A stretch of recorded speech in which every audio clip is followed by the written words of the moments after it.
கண், அந்த கண்ணை எது மறைச்சிருக்கு? ஒரு படலை மறைச்சிருக்கு. அந்த குருட்டு கண் எதுக்கு ஓமை? ஆன்மாவினுடைய அறிவுக்கு. ஆன்மாவின் அறிவு எதை போன்றது? குருட்டு கண்ணு மாதிரி. குருட்டு கண்ணு மாதிரி.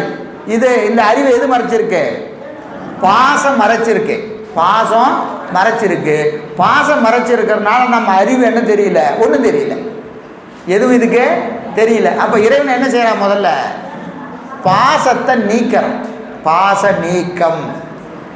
அந்த எப்படி கண்ணுக்கு படலத்தை கிழிக்கிற மாதிரி ஆன்மாவின் அறிவு இருக்கிற பாசத்தை என்ன செய்கிறாங்க? நீக்கிறான். இதான் பின்னாடி ஒரு பாடலை போற்றிப்பாரோட சொல்லுவார், மாயா படலம் கிழித்து. மாயா படலம் கிழித்து. மாயாகிய படலத்தை கிழிக்கிறான். அறிவில் இருக்கிற ஒரு ஸ்க்ரீன் போட்டு மறைச்சிருக்குது. என்னது? ஆணவம் என்று சொல்லக்கூடிய ஒரு திரை ஆன்மாவின் அறிவை மறைத்து கொண்டு இருக்கிறது. பெருமான் முதல்ல செய்கிற உபகாரம் என்ன?